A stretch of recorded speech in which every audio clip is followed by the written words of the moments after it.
Bismillahirrahmanirrahim. Assalamualaikum warahmatullahi wabarakatuh. Alhamdulillah wassalatu wassalamu ala rasulillah wa ba'd.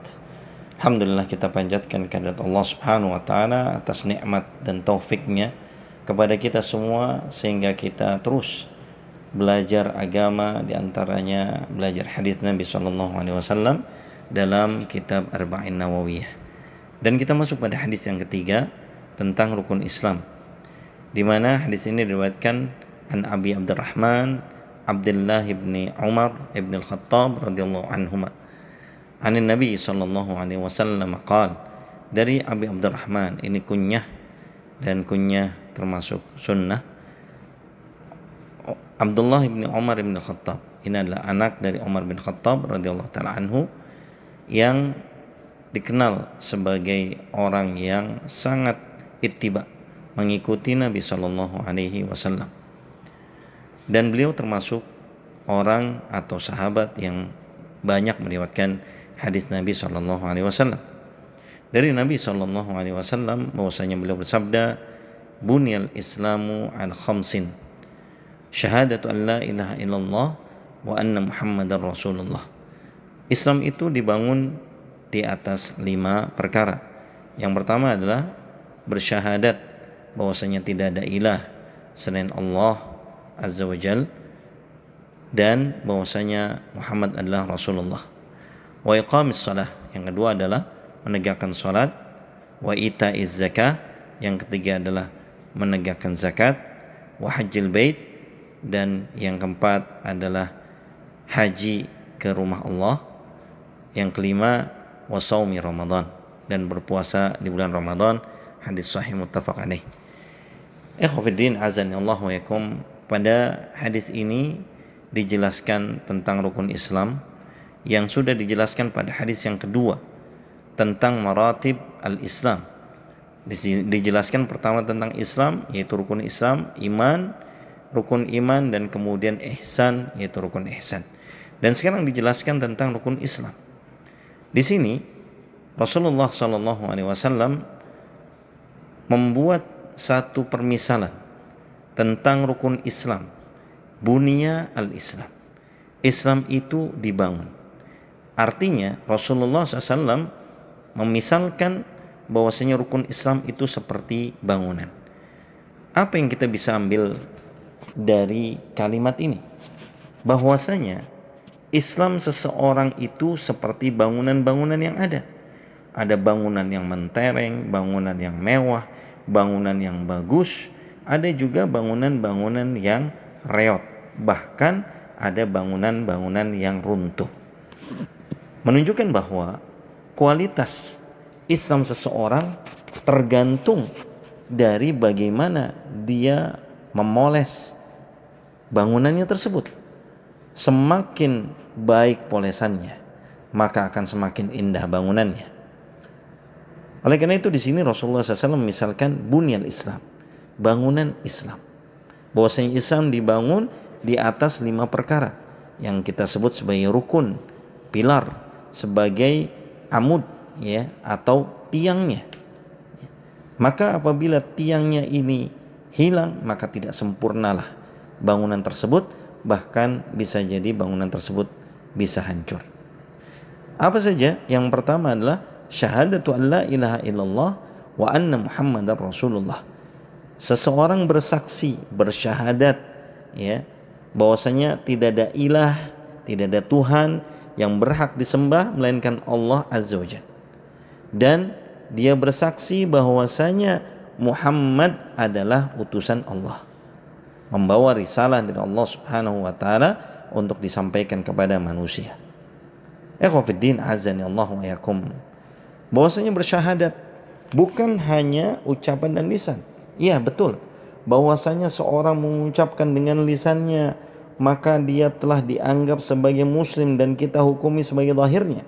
Namun syahadat yang benar adalah seseorang dia mengucapkan kalimat syahadat, mengucapkan kalimat asyhadu an la ilaha illallah wa anna Muhammadar Rasulullah, dan dia meyakini apa yang dikandung di dalamnya dan dia mengamalkan konsekuensinya. Itu adalah syahadat yang benar, ya. Karena persaksian yang hanya lisan, maka dia hanya persaksian palsu yang hanya Allah Subhanahu wa taala yang mengetahuinya. Maka persaksian yang benar adalah persaksian di mana tatkala dia mengucapkan benar-benar dia yakin dengan apa yang dia ucapkan. Apa yang dia ucapkan? Bahwasanya dia bersaksi tidak ada ilah yang berhak disembah melainkan Allah Subhanahu wa taala. Ya. Dia hanya menyembah kepada Allah, dia hanya takut kepada Allah, dia hanya cinta kepada Allah, dia hanya berharap kepada Allah. Dia hanya meminta kepada Allah Subhanahu wa taala. Segala bentuk peribadahan hanya kepada Allah Subhanahu wa taala, bukan kepada manusia, bukan kepada makhluk, tapi hanya kepada Allah Azza wa Jalla. Dan di sini ada konsekuensinya, yaitu mengenal Allah, menyembah Allah ya dengan ar-raja wal khauf ya, dengan rasa harap dan rasa takut. Kemudian dia bersaksi bahwasanya Muhammad adalah utusan Allah. Tatkala seseorang bersaksi dengan lisannya dan dia yakin dengan hatinya, maka dia akan menerima apa yang diucapkan oleh Rasulullah sallallahu alaihi wasallam. Fama atakumur rasul fakhuduh wa ma nahakum anhu fantahu. Apa yang dibawa oleh Rasulullah ambil, dan apa yang dilarang tinggalkan. Maka ini adalah bentuk konsekuensi seseorang tatkala menyaksikan ya, menjadi saksi bahwasanya Muhammad adalah utusan Allah. Dia mencintai Rasulullah, dia mengikuti Rasulullah, taat kepada Rasulullah sallallahu alaihi wasallam, mengikuti ajarannya, menjauhi larangannya. Dan banyak lagi konsekuensi dari syahadat anna Muhammadan Rasulullah. Wa iqamis shalah, dan juga tiang yang kedua adalah menegakkan salat, menegakkan rukun-rukun salat, menegakkan kewajiban salat, menegakkan khusyuknya salat ya, menegakkan waktu-waktunya salat, peduli kepada salat. Sehingga Rasulullah SAW di akhir hayatnya beliau memberikan wasiat as-salat, salat ya. Karena apa? Pentingnya salat, bahwa salat ini adalah miftah, kunci ya, kunci seseorang, komunikasi seorang antara dia dengan Allah Subhanahu wa taala.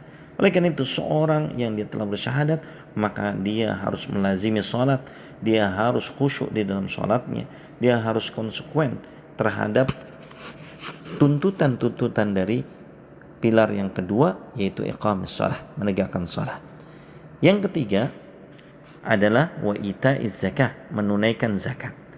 Menunaikan zakat dia adalah ibadah maliyah, ibadah harta, di mana di sini adalah ujian dari Allah Subhanahu wa taala kepada orang-orang yang memiliki harta, agar dia sadar bahwasanya harta yang dia miliki semuanya adalah dari Allah Subhanahu wa taala, bukan dari mana-mana, bukan dari kemampuan dia.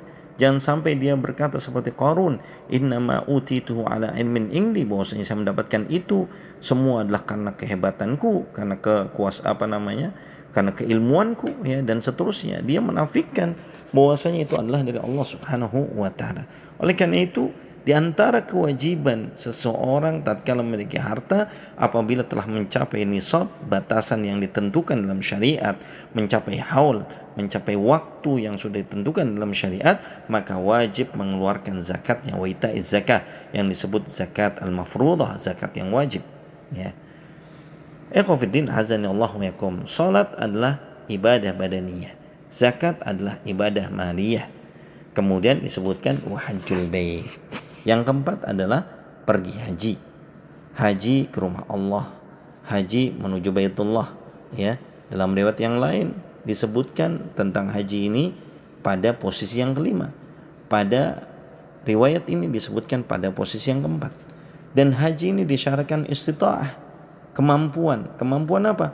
Kemampuan biaya, kemampuan badan, artinya badannya sehat, kemampuan amnut turuk ya, bahwasanya bisa sampai ke sana dengan aman ya. Kalau kita lihat di zaman sekarang, bahwasanya banyak sekali orang yang mampu untuk pergi haji tapi dia tidak menunaikan ibadah haji, maka dia telah menyia-nyiakan dirinya, dia telah berbuat dosa. Kenapa? Jumhur ulama menyebutkan bahwasanya al-hajju alal faur, kewajiban haji itu adalah segera. Artinya tatkala seorang punya kemampuan, maka wajib bagi dia untuk menunaikan ibadah haji ini dengan segera. Dan disebutkan jumhur ulama bahwa termasuk di dalam rukun Islam yang kelima atau 5 rukun Islam ini adalah termasuk di dalamnya juga haji dan umrah. Haji dan umrah artinya seseorang muslim tatkala dia mampu untuk melaksanakan rukun Islam ini, wajib bagi dia melaksanakan umrah dan melaksanakan haji, baik terpisah atau digabungkan, minimal sekali saja seumur hidupnya.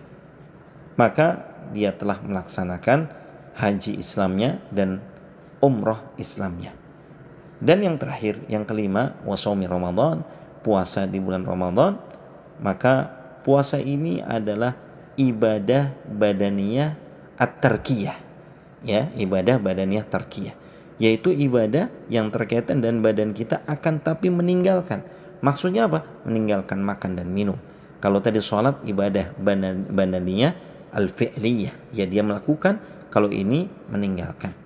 Maka Allah Subhanahu wa taala menguji hamba-hambanya untuk melaksanakan ibadah puasa dengan meninggalkan syahwatnya, meninggalkan kesukaannya, meninggalkan kenikmatannya, agar diuji mereka apakah lebih mencintai Allah Subhanahu wa taala atau lebih mencintai kesyahwatan mereka, kenikmatan yang mereka selama ini nikmati.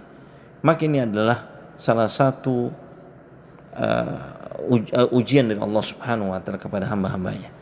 Maka seorang yang tatkala dia melaksanakan shaum Ramadan, berpuasa di bulan Ramadan, maka dia telah melaksanakan rukun Islam yang kelima.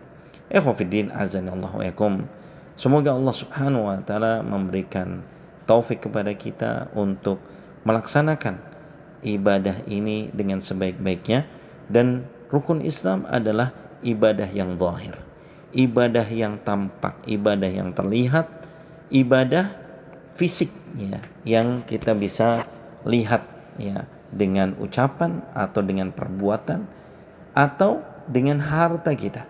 Maka butuh kemudian ditingkatkan bahwasanya ibadah-ibadah tersebut dilandaskan dengan keimanan yang kuat, keimanan yang tinggi, sehingga apa? Sehingga bangunan kita adalah bangunan yang kokoh, bangunan yang kuat, ya.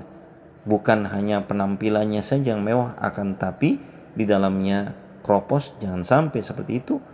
Tatkala seorang menguatkan dan iman, maka bangunannya adalah bangunan yang kokoh, bangunan yang kuat, bangunan yang indah, bangunan yang pantas dipersembahkan kepada Allah Subhanahu wa taala.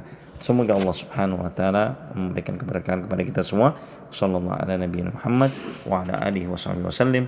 Wa akhiru da'wana alhamdulillahirabbil alamin. Wassalamualaikum warahmatullahi wabarakatuh.